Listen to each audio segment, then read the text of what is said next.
Syria একটি দেশ যা একসময় তার সমৃদ্ধ ইতিহাস এবং প্রাণবন্ত সংস্কৃতির জন্য পরিচিত ছিল। আজ সেই দেশটি ধ্বংসস্তূপে পরিণত হয়েছে।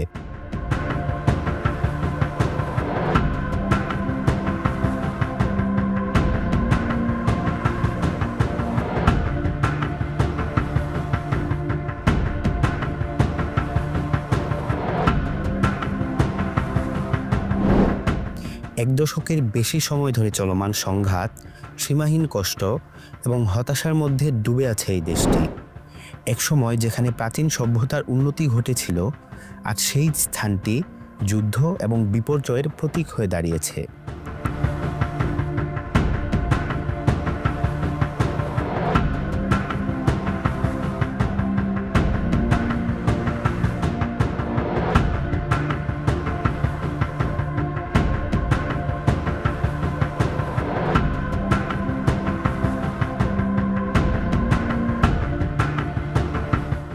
দ্য নিউ ইয়র্ক টাইমসের তথ্য মতে 14 বছরের গৃহযুদ্ধে প্রাণ হারিয়েছে প্রায় 6,20,000 মানুষ, যা জাতিসংঘের দেয়া তথ্যের দ্বিগুণ। যুদ্ধের কারণে 72 লক্ষের বেশি মানুষ তাদের ঘরবাড়ি হারিয়েছে, যা সিরিয়ার মোট জনসংখ্যার 3 ভাগের 1 ভাগ।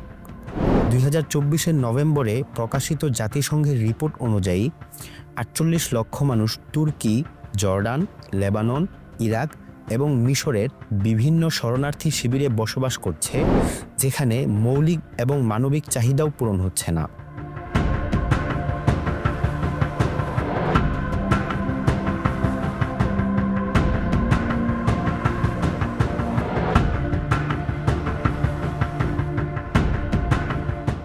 অসংখ্য শিশু তাদের শৈশব হারিয়েছে, শিক্ষা থেকে বঞ্চিত হয়েছে এবং ভয়াবহ মানসিক আঘাতের মুখোমুখি হয়েছে।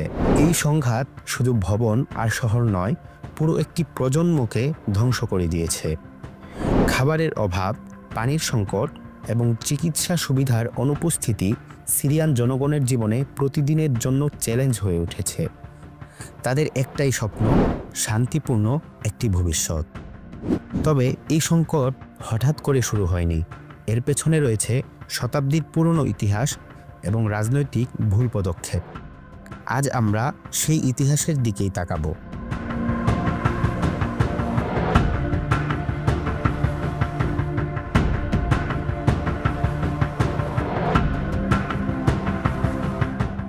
সিরিয়ার ইতিহাস হাজার বছরের পুরনো। এটি মেসোপটেমিয়া সভ্যতার অংশ ছিল এবং মানব ইতিহাসের অন্যতম গুরুত্বপূর্ণ কেন্দ্র। খ্রিস্টপূর্ব 3000 সালের কাছাকাছি সময়ে সিরিয়ার রাজধানী দামেস্ক গড়ে ওঠে। সিরিয়া ছিল রোমান সাম্রাজ্যের অন্যতম গুরুত্বপূর্ণ অংশ। পরবর্তীতে এটি ইসলামী খিলাফতের কেন্দ্রস্থল হয়ে ওঠে, তবে আধুনিক যুগে সিরিয়ার ভাগ্য বদলে যায় প্রথম বিশ্বযুদ্ধের সময়।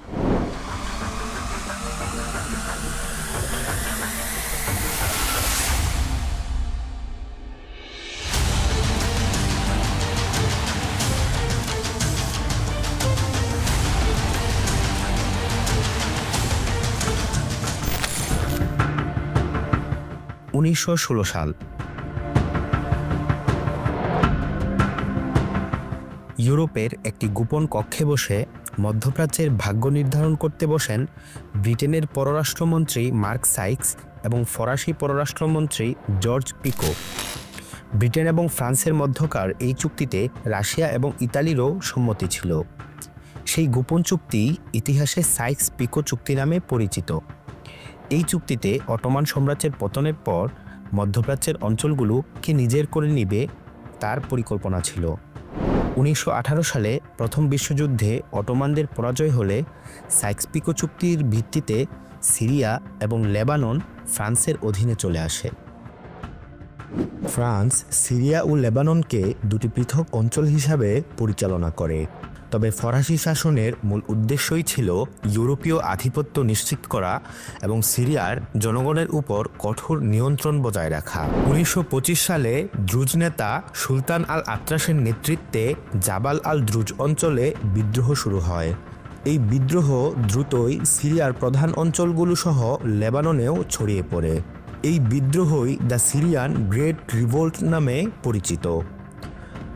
বিদ্রোহীরা ফরাসি সামরিক স্থাপনা ও প্রশাসনিক কেন্দ্রগুলোর উপর আক্রমণ চালালে ফরাসি বাহিনী বিদ্রোহ দমন করতে বিমান হামলা, গোলাবর্ষণ এবং গ্রাম ধ্বংসের মতো নৃশংস পদ্ধতি ব্যবহার করে।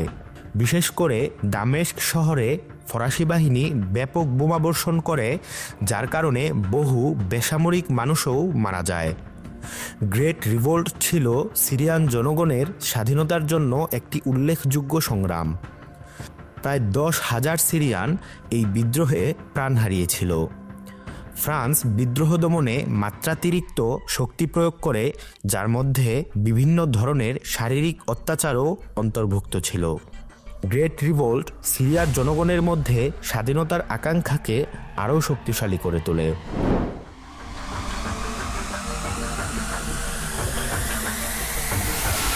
In diesen Jahren für dich eingesetzt habe.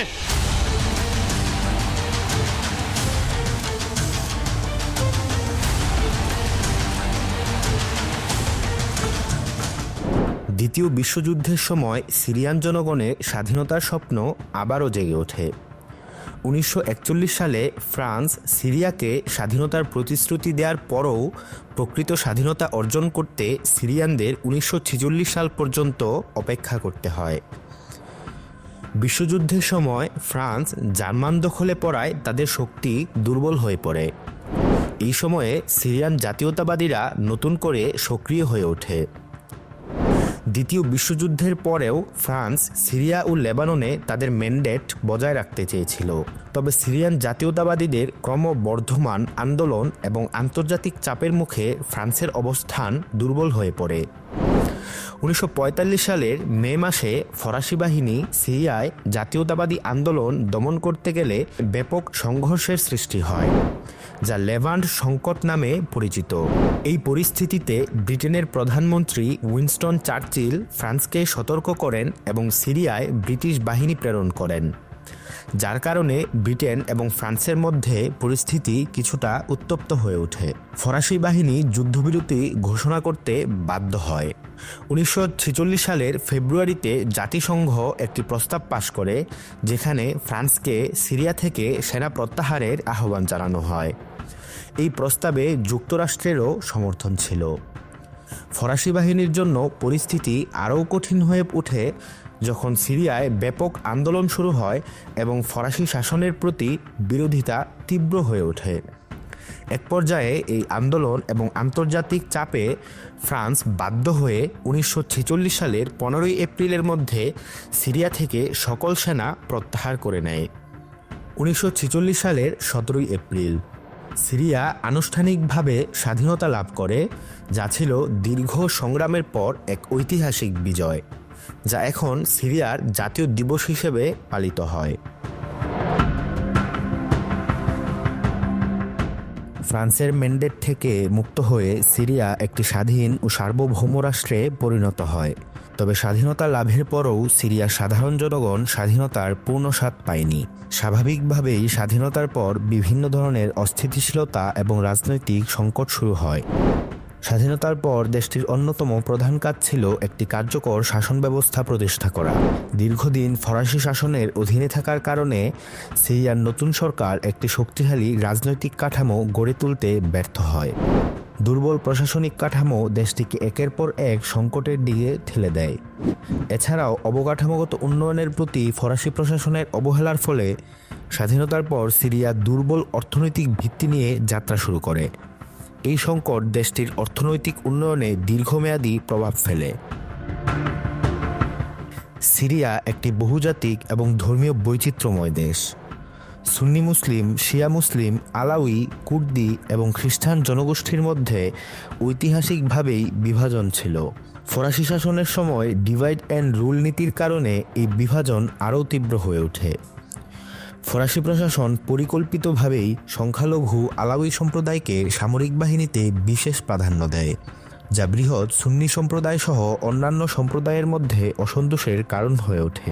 স্বাধীনতার মাত্র 3 বছর পরই 1949 সালে সিরিয়ায় 1 বছরের মধ্যে 3টি সামরিক অভ্যুত্থান ঘটে। 1970 সাল পর্যন্ত পরবর্তী 21 বছরে আরও 6টি অভ্যুত্থান সংঘটিত হয়। অর্থাৎ স্বাধীনতার পরবর্তী ২৪ বছরের মধ্যে সিরিয়ায় সর্বমোট ৯টি সেনা অভ্যুত্থান হয়। ১৯৬৩ সালে অভ্যুত্থানের মাধ্যমেই জেনারেল হাফিজ আল আসাদের বাথ পার্টি প্রথমবারের মতো ক্ষমতায় আসে। কিন্তু হাফিজ আল আসাদ তখন ক্ষমতার কেন্দ্রে ছিল না। এখানে উল্লেখ্য যে হাফিজ আল আসাদ সংখ্যালঘু আলাউই সম্প্রদায়ের অন্তর্ভুক্ত। ১৯৭০ সালে সর্বশেষ অভ্যুত্থানের মাধ্যমে হাফিজ আল আসাদ ক্ষমতায় আসে এবং আসাদ পরিবারের স্বৈরশাসন শুরু হয়।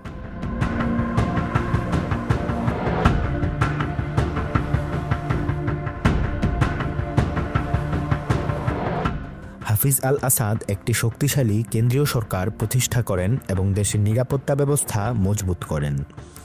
তার সময়ে দেশের অস্থিতিশীল রাজনৈতিক অবস্থা কিছুটা স্থিতিশীল হয় এবং শিক্ষা, স্বাস্থ্য ও অবকাঠামো খাতেও কিছুটা উন্নয়ন হয়।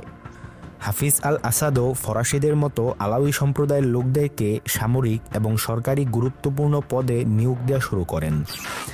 সুন্নি সংখ্যাগরিষ্ঠের দেশে ক্রমাগত এই বৈষম্যের কারণে সাম্প্রদায়িক বিভাজন তীব্র থেকে তীব্রতর হতেই থাকে। আসাদের সময়ে সিরিয়া সোভিয়েত ইউনিয়নের সঙ্গে ঘনিষ্ঠ সম্পর্ক বজায় রাখে এবং সামরিকভাবে শক্তিশালী হয়ে ওঠে। তবে এই শক্তি ব্যবহার করে বিরোধী সুন্নি রাজনৈতিক দলের উপর কঠোর অমানবিক নির্যাতন চালানো হয়। ১৯৭৩ সালে হাফিজ আল আসাদ নতুন সংবিধান প্রণয়ন করে সিরিয়ার প্রেসিডেন্টের মুসলিম হওয়ার প্রয়োজনীয়তা বাতিল করেন। এই সিদ্ধান্ত সুন্নি ইসলামপন্থীদের মধ্যে তীব্র প্রতিক্রিয়া সৃষ্টি করে এবং কঠোর আন্দোলন শুরু হয়। পরে আন্দোলনের মুখে সরকার সংবিধান সংশোধন করতে বাধ্য হয়। ১৯৮২ সালে বিভিন্ন সুন্নি দল এবং মুসলিম ব্রাদারহুডকে দমন করতে গিয়ে হাফিজ আল আসাদের সরকার হামা শহরে ব্যাপক হত্যাকাণ্ড চালায়, যা ইতিহাসে হামা ম্যাসাকার নামে পরিচিত। হাফিজ আল আসাদের নির্দেশে হামা শহরের সাথে বহির্বিশ্বের সমস্ত যোগাযোগ বিচ্ছিন্ন করা হয়। কয়েক মাস ধরে হামা শহরে যোগাযোগ, বিদ্যুৎ এবং খাদ্যের সাপ্লাই বন্ধ রেখে এই গণহত্যা চালানো হয়। গণহত্যায় অংশ নেয় আলাউই সামরিক সদস্যরা, যা খুব তাড়াতাড়ি হামা গণহত্যা থেকে সুন্নি মুসলিম গণহত্যায় রূপ নেয়। পুরো একটি শহর ধ্বংস হয়ে যায়, ১ লক্ষের বেশি মানুষ তাদের ঘরবাড়ি হারায়, ১৫,০০০ মানুষ নিখোঁজ হয়ে যায়, ৪০,০০০-এর বেশি মানুষ প্রাণ হারায়। এই গণহত্যার অন্যতম কালপ্রিট ছিল হাফিজ আল আসাদের ভাই রিফাত আল আসাদ, যাকে বুচার অফ হামা বা হামার কসাই নামে অভিহিত করা হয়। হাফিজ আল আসাদ ২০০০ সালে মারা যায়। মৃত্যুর পর তার ছেলে বাশার আল আসাদ ক্ষমতায় আসে।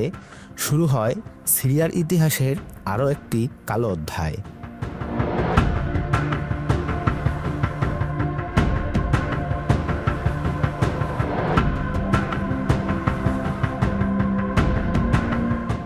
হাফিজ আল আসাদের প্রথম পছন্দ ছিল হামার কসাই খ্যাত তার ভাই রিফাত আল আসাদ। তবে ১৯৮৪ সালে হাফিজ আল আসাদ অসুস্থ হওয়ার পর রিফাত একটি ব্যর্থ সামরিক অভ্যুত্থানের চেষ্টা করলে হাফিজ আল আসাদ তাকে বাদ দিয়ে তার বড় ছেলে বাসিল আল আসাদকে উত্তরসূরি হিসাবে মনোনীত করেন। কিন্তু ১৯৯৪ সালে এক সড়ক দুর্ঘটনায় বাসিল মারা যায়। তাই হাফিজ আল আসাদের মৃত্যু হলে ছোট ছেলে বাশার আল আসাদই ক্ষমতায় আসে। কোনো রাজনৈতিক অভিজ্ঞতা ছাড়াই একজন চক্ষু বিশেষজ্ঞ ডাক্তার থেকে বাশার আল আসাদ সিরিয়ার সবচেয়ে ক্ষমতাধর ব্যক্তিতে পরিণত হয়। বাশারকে প্রেসিডেন্ট বানানোর জন্য বাথ পার্টি সংবিধানও পরিবর্তন করে। বাশারের বয়সের সাথে মিল রেখে প্রেসিডেন্টের সর্বনিম্ন বয়স ৪০ থেকে কমিয়ে ৩৪ বছর করা হয়। বাশার আল আসাদ যখন ক্ষমতায় আসে তখন সিরিয়ার জনগণের মধ্যে নতুন আশার সঞ্চার হয়েছিল। অনেকেই মনে করেছিলেন একজন ডাক্তার প্রেসিডেন্ট হিসেবে ক্ষমতায় আসা মানে দেশটিতে মানবিকতা এবং সংস্কারের সূচনা হবে। কিন্তু এই আশা খুব দ্রুতই ভেঙে যায়। বাশার আল আসাদ চক্ষু চিকিৎসক থেকে একজন নৃশংস স্বৈরশাসকে পরিণত হয়ে নিষ্ঠুরতার ক্ষেত্রে তার পিতাকেও ছাড়িয়ে যায়। ২০০১ সালের মধ্যেই বাশার আল আসাদের সরকার ভিন্ন মতাবলম্বীদের উপর কঠোর নীতি প্রয়োগ করতে শুরু করে। যে খোলা আলোচনা এবং সংস্কারের আশা সৃষ্টি হয়েছিল তা সম্পূর্ণরূপে দমন করা হয়। সরকার রাজনৈতিক কর্মী ও ও সংস্কারপন্থীদের গ্রেপ্তার করতে থাকে এবং বিরোধী মতাদর্শ নিয়ে আলোচনা করে এমন ফোরাম ও সংগঠনগুলো বন্ধ করে দেওয়া হয়। বাশার আল আসাদ একদিকে যেমন নিজেকে আধুনিক এবং সংস্কারক হিসাবে উপস্থাপন করার চেষ্টা করেছিল, অন্যদিকে তার সরকারের দমনমূলক নীতিগুলো সিরিয়ার জনগণের স্বপ্ন ও আকাঙ্ক্ষাকে চূর্ণবিচূর্ণ করে দেয়। এই নীতিগুলোর প্রভাব শুধু অভ্যন্তরীণ নয়, আন্তর্জাতিক অঙ্গনেও সিরিয়ার অবস্থানকে দুর্বল করে তোলে।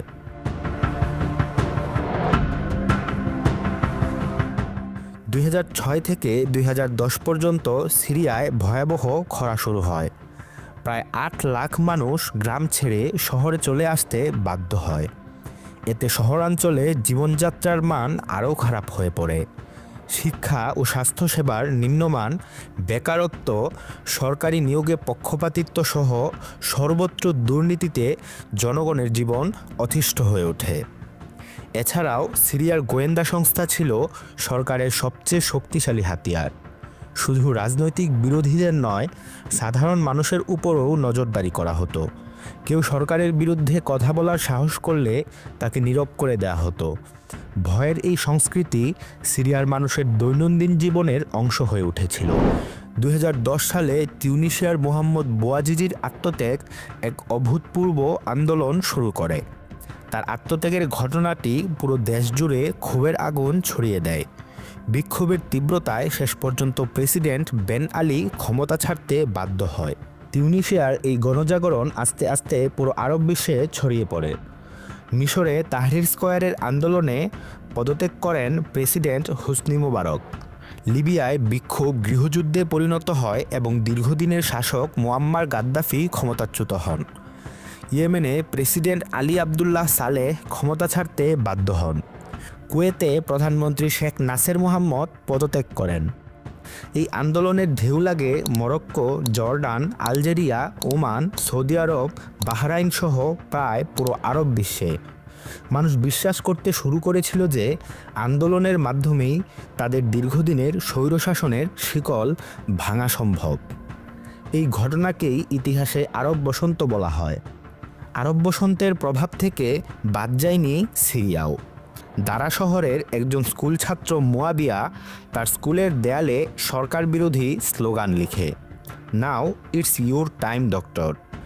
সরকারি গোয়েন্দা বাহিনী সেই স্কুল ছাত্র মুয়াবিয়া সহ মোট 15 জন বাচ্চাকে আটক করে এবং ভয়াবহ নির্যাতন চালায়। যখন তাদের পরিবারের সদস্যরা মুক্তির আবেদন করতে আসে, তাদেরকে বলা হয় যদি সন্তান চান তাহলে নতুন করে পয়দা করে নিন। এই নৃশংস ঘটনা পুরো দেশে আগুন ছড়িয়ে দেয়। দেশ জুড়ে আন্দোলন শুরু হয়।